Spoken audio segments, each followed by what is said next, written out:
Buenas tardes o buenos días, depende de dónde te encuentres. Soy Pino Betancourt y esta es una nueva entrega de Off the Record, edición México.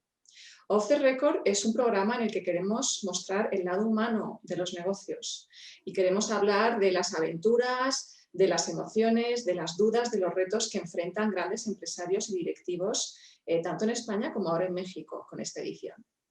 Hoy tenemos la suerte de poder contar con Raúl de Arcángelis, que nos va a contar un poco cómo ha sido toda su vida y todo lo que nos pueda contar en media hora de programa, que es para lo que da. Hola Raúl, ¿cómo estás? Hola Pino, mucho gusto. Buenas tardes en España y acá buenos días.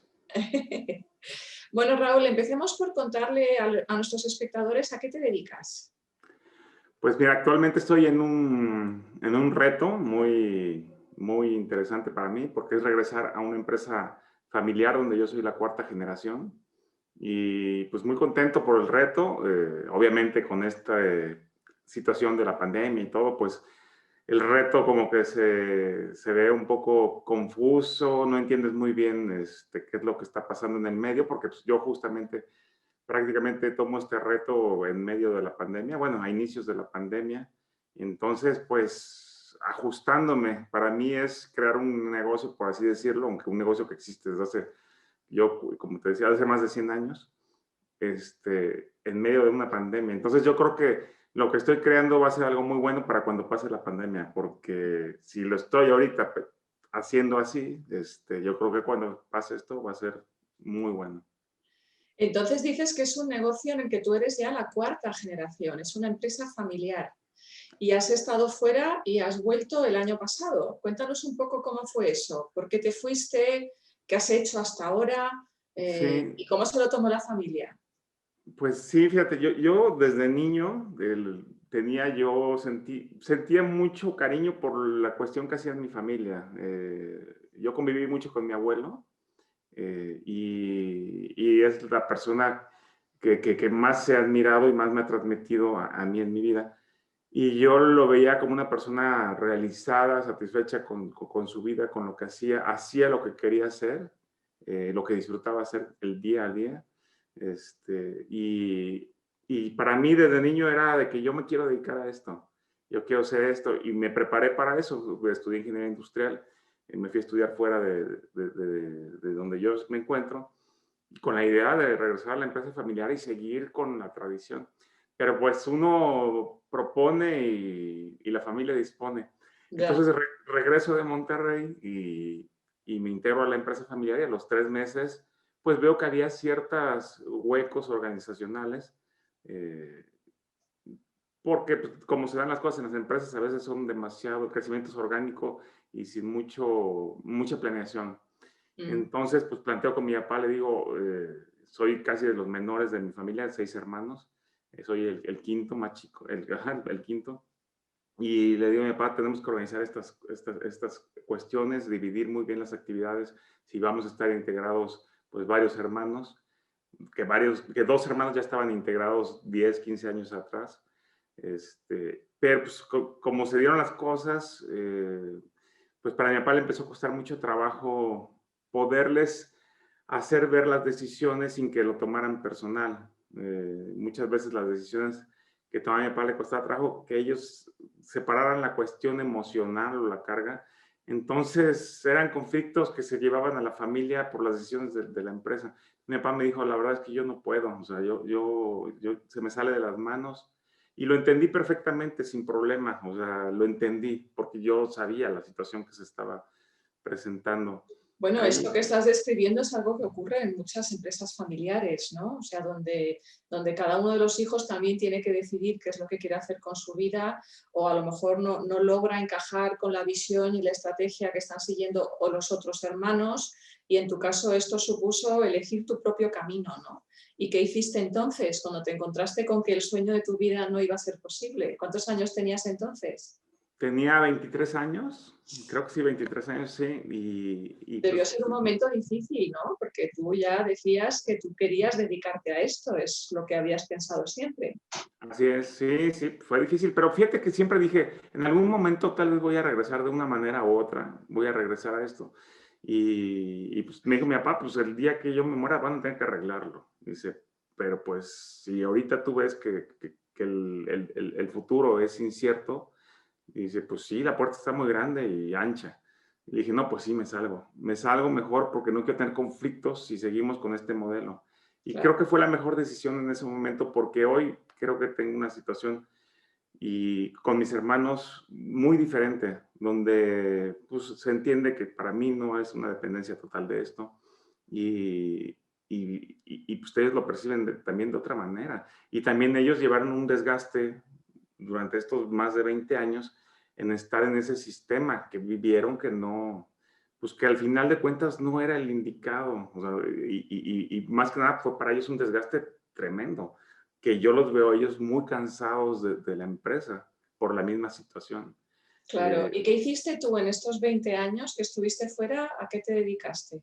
Pues mira, primero pues, tenía mis ahorros y cuando esos 3 meses que trabajé en la empresa familiar los invertí en la empresa familiar, entonces ahí prácticamente perdí todo. Y me quedo con nada prácticamente, el equivalente yo creo que a 100 euros, era todo mi capital.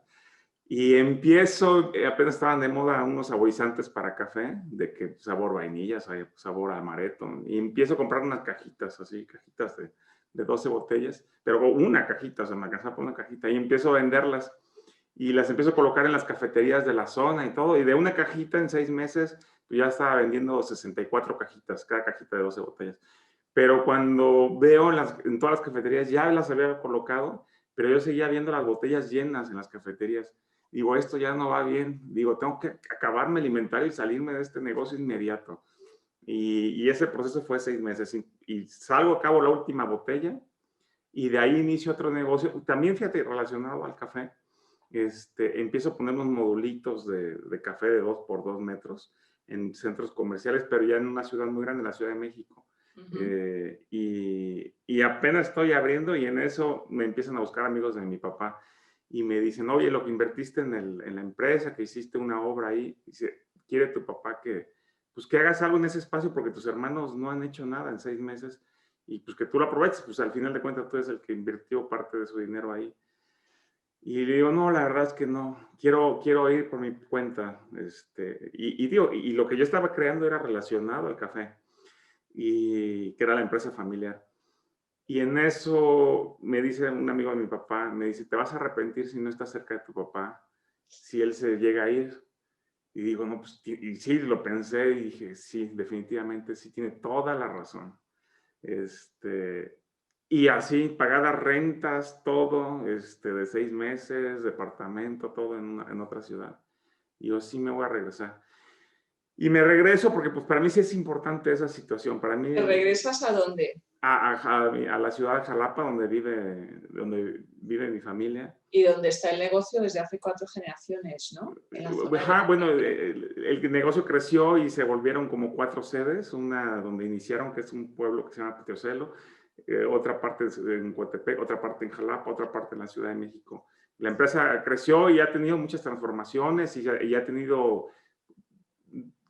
3 etapas de divisiones, porque pues, como la familia crece, pero las supieron manejar muy, muy, muy bien. La verdad es que situaciones de división de que la empresa ya creció demasiado y agarraron una moneda al aire, mi abuelo, por ejemplo, con sus hermanos, y así la moneda al aire y lo que les tocara, y así dividieron por ciudad, y aunque una cosa valiera más que otra, no importaba, o sea, vamos a dividirlo a lo práctico.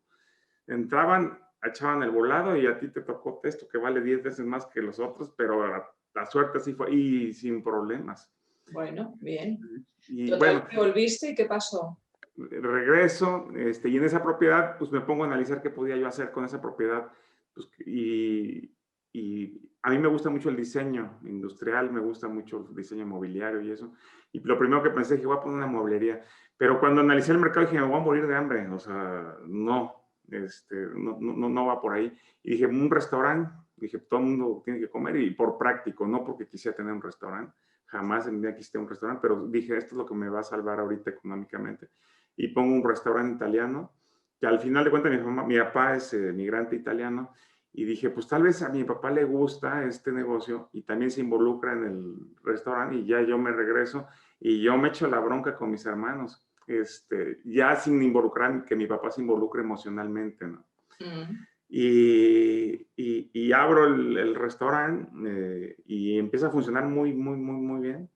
Al principio, la verdad es que sí, no me imaginaba cómo era ese negocio. Yo pensaba siempre, dice, un restaurante es para una persona que no estudió nada. Eso es lo que yo pensaba. Sí, es lo que piensa mucha gente, ¿no? Que un Sí, restaurante no requiere un MBA.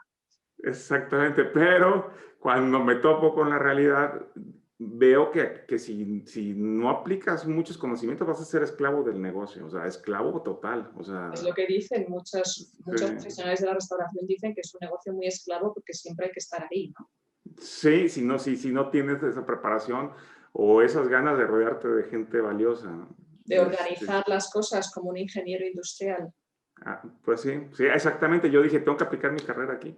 Y Qué entonces lo empecé a ver interesante. como completita, o sea, viví todo como una empresa tal cual, desde transformación de materia prima, mercadotecnia, la retroalimentación con el cliente, Y todo, ahí has todo, todo. estado, estos 20 años, has estado metido en el negocio de la restauración, ¿no? Pues no, fíjate, lo organicé tan bien que yo creo que 5 años me dediqué a los restaurantes, o sea, al restaurante, los eché a andar. Eh, Prácticamente sí le dediqué muchísimo tiempo esos 5 años, o sea, yo creo que jornadas de 14 horas diarias, pero de estar diseñando los sistemas de operación, o sea, desde el software, todo eso también es desarrollo propio. De ahí empiezo a fabricar mobiliario, de ahí surge esa parte. De ahí le empiezo a dedicar un día a la semana a los restaurantes, empiezo a tener más tiempo libre y me meto en otro negocio, aparte de ya de los muebles, me empiezo a meter en negocios de compraventa de maquinaria, o sea, de subastas que cerraron una fábrica. Y a mí me gusta siempre las máquinas antiguas, esas cosas. Y empecé a comprar y una cosa me llevó a otra y los negocios siguieron, o sea, cada negocio fue continuando. Algún mérito tenía yo que los negocios caminaban, y siguieron caminando. Y así pasa el tiempo, me involucro también en cuestiones de construcción, en cuestiones financieras, ¿Y todo qué a te nivel en lo que hizo? lo disfruto, nada más allá. O sea, o sea, cuando yo veo que lo dejo de disfrutar, digo, ahí paramos, o sea, ahí para el crecimiento, digo, ahí déjalo O sea, que y para ti el criterio clave de entrar en un negocio, de seguir en él, es que te lo estés pasando bien, que te así guste lo es, que estás haciendo. completamente. ¿Y qué te hizo volver al café? Pues me hizo que fallece mi papá, la verdad, con una muerte bonita, o sea, de parte de él, satisfecho igual que mi abuelo, o sea, mi abuelo fallece de 94 años, satisfecho, contento, no con esos lamentos de que no me quiero morir, no, o sea, de que ya me En voy, o sea, paz. ahí se van, ahí se ven y adiós. Igual mi papá un día antes me dice, yo ya me quiero ir y empezó a tener un poquito con claridad y todo, y empieza a decir, mamá, ya vámonos, mi abuelo, él es huérfano, fue huérfano en la Segunda Guerra Mundial cuando él tenía 8 años, mi abuela muere ahí por una cortadita, pero lleno de infecciones, Europa. Entonces, pues esos sufrimientos que tuvo el día antes de morir, empieza como que a tener sus alucinaciones y empieza a decir, mamá, ya vámonos, ya llévame, ya vámonos. O sea, pero relajado, tranquilo, así, eso Qué decía, nada curioso más. lo que estás contando, porque eso está documentado. Hay muchas personas que cuando están a punto de fallecer ven a personas que como que las vienen a buscar. Es lo que documentan muchas personas, vivir en esos momentos previos. Sí, Qué curioso. y eso fue a las 12 de la noche y a las 10 de la mañana ya, o sea, en ese momento falleció. Me ha tocado ver a otras personas fallecer que te dicen, no me quiero morir, y eso sí para mí ha sido una cosa, pues, desgarradora, ¿no? Ver eso. Pero cuando ves a alguien que dice, ya, o sea, ya ahí nos vemos, Ojalá, ¿no? Sí, sí, sí, es más fácil, es más llevadero que cuando es una muerte difícil o como las que se han vivido ahora en la pandemia, ¿no? sí, Háblanos del café. ¿Qué significa el café para ti? Porque el café está presente en la vida de casi todo el mundo, pero no sé si todos entendemos lo mismo cuando hablamos o pensamos en el café. ¿Qué es pues para ti? fíjate, yo cuando me separo de la empresa pierdo el contacto con esa parte de la cosecha, del cultivo, del sembrar, de la tierra, la pierdo. O sea, estos 20 24, 25 años, perdí ese contacto. Entonces se cumplió la profecía de mi papá que el día que si él iba a morir se iban a arreglar las cosas o se iban a empezar a arreglar las cosas. Fallece y yo la verdad es que no esperaba pues nada, pero pues cuando empezamos a ver la situación como estaba, pues me deja involucrado en la empresa familiar de una manera, pues de cierta manera, pues para mí, pues cómoda, por así decirlo, porque pues no con compromisos demasiado grandes, pero pues sí involucra que locomotora que me deja andando, caminando en su mejor momento, porque dejó mi papá las cosas preparadas con producciones récord, o sea, récord de las 4 generaciones, bueno, de las 3 generaciones previas. 4 años antes de fallecer, me dice mi papá, quiero dejar las cosas al 100.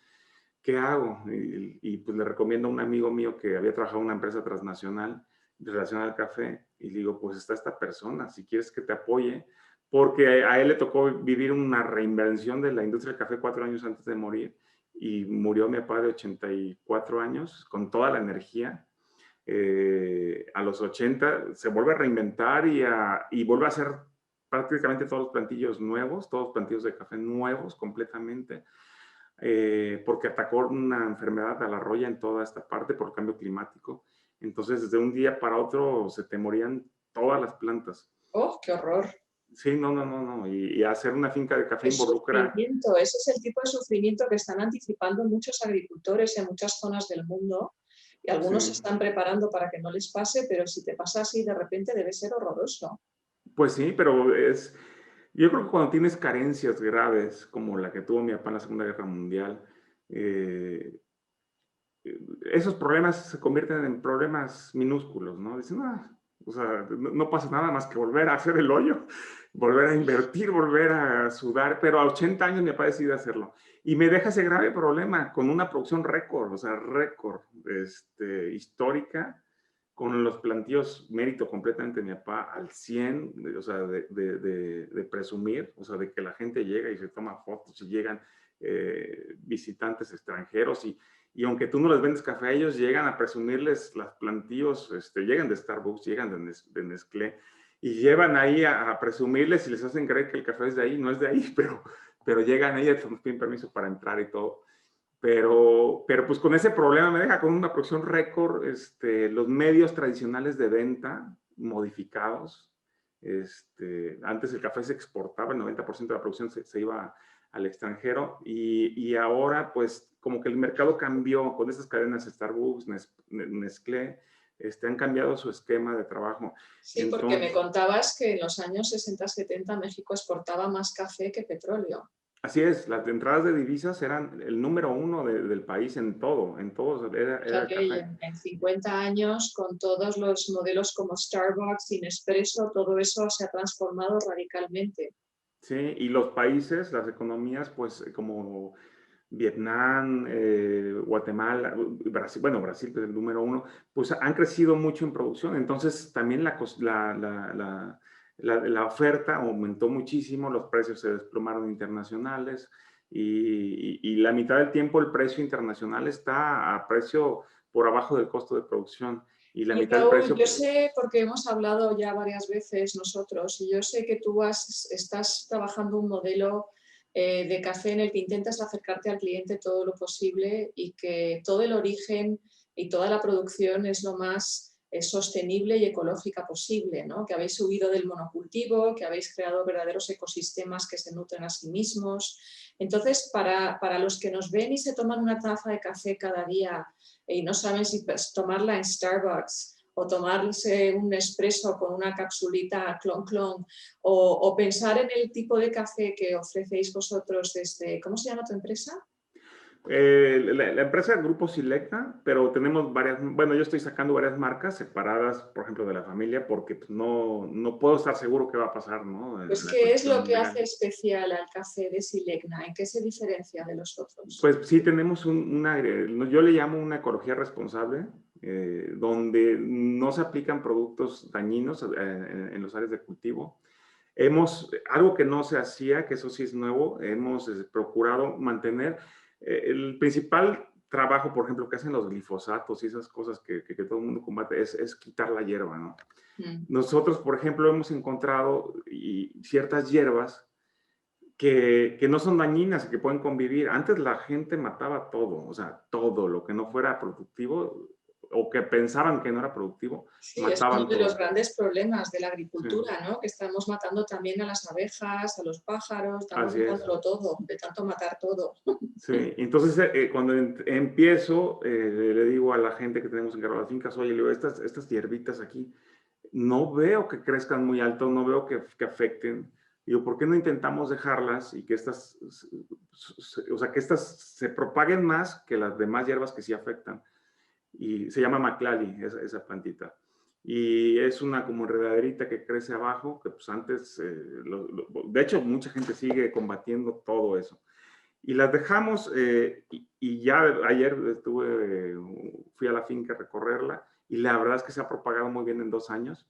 Qué Y curioso, ¿no? O sea, que vemos cómo tu mentalidad de ingeniero inventó y aplicó, utilizó una hierba para luchar contra otra hierba que sí iba a estropear el cultivo y esta, en cambio, destroza la hierba que no quieres y no perjudica para nada la protección. así es, y Es fíjate, una buena historia de innovación ecológica.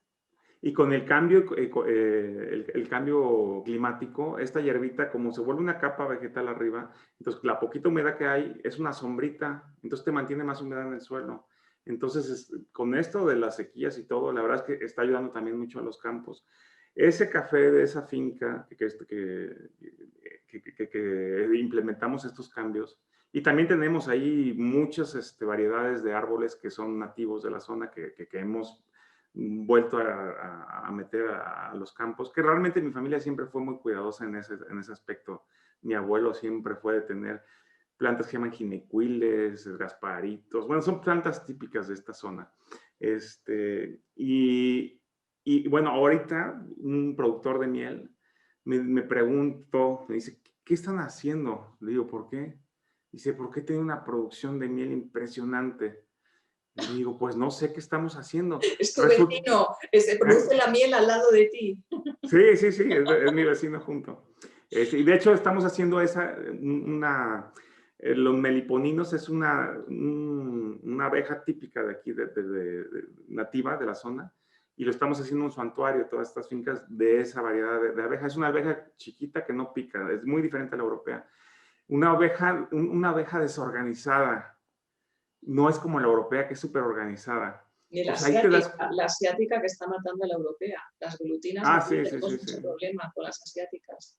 Pero es impresionante, Pino, cómo desde las abejas, tú abres la colmena de una abeja nativa de aquí y es una desorganización total. Tal cual América. O sea, tal cual los humanos. O sea, las abejas son igualitas que los humanos. Y abres una colmena europea y todo es simétrico, cuadrado. Y tú dices, qué barbaridad. Son alemanas. Alemanas, así es.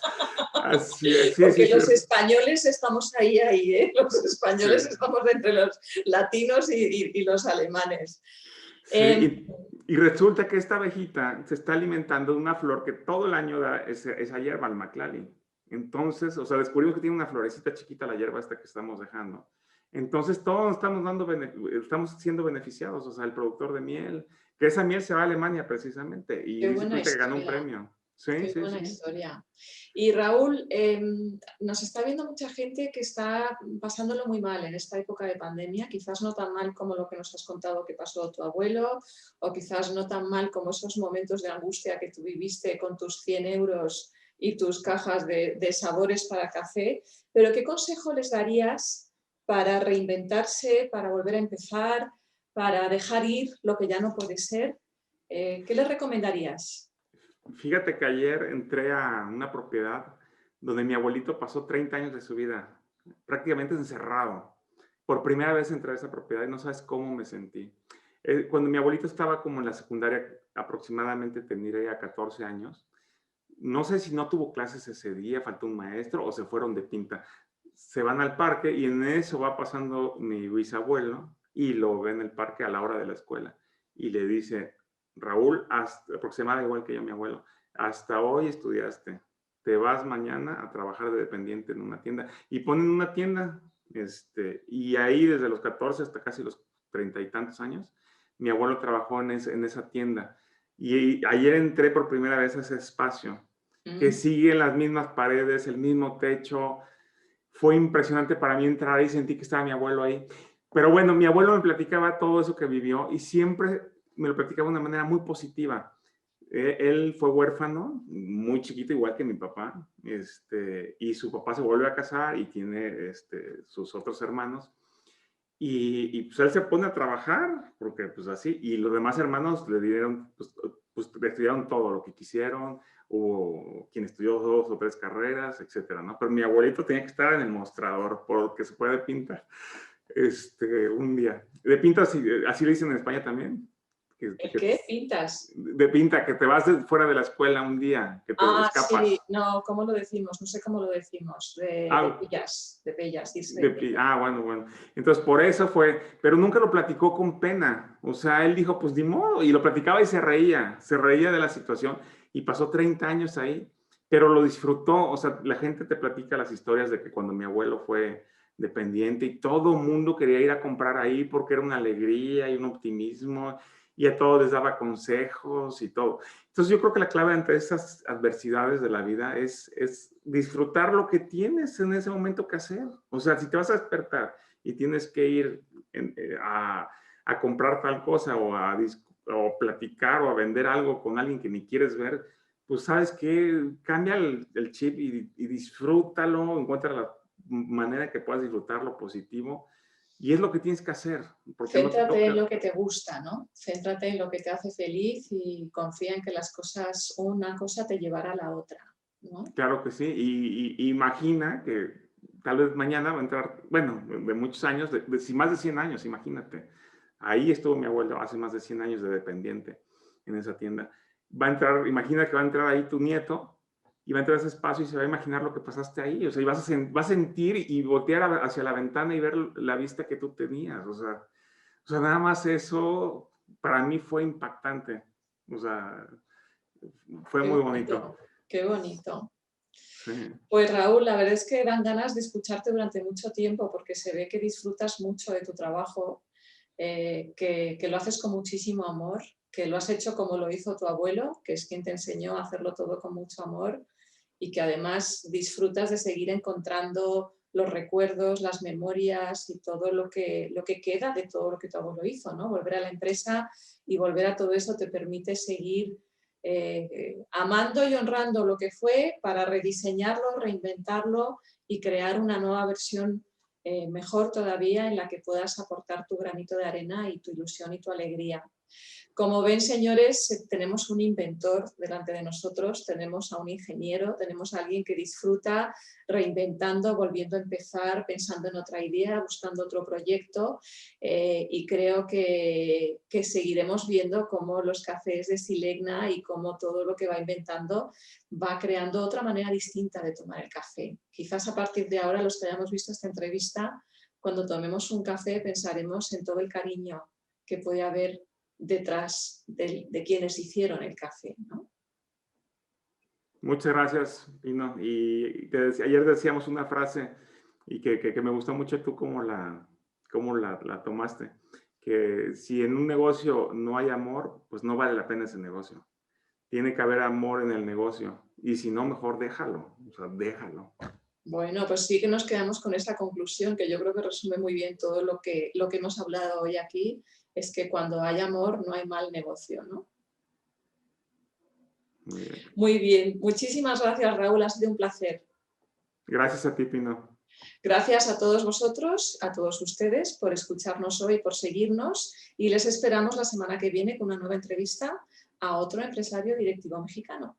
Que tengan un buen día, una buena tarde y que tomen un café mañana pensando en toda la gente que está detrás de cada taza de café. Gracias y adiós.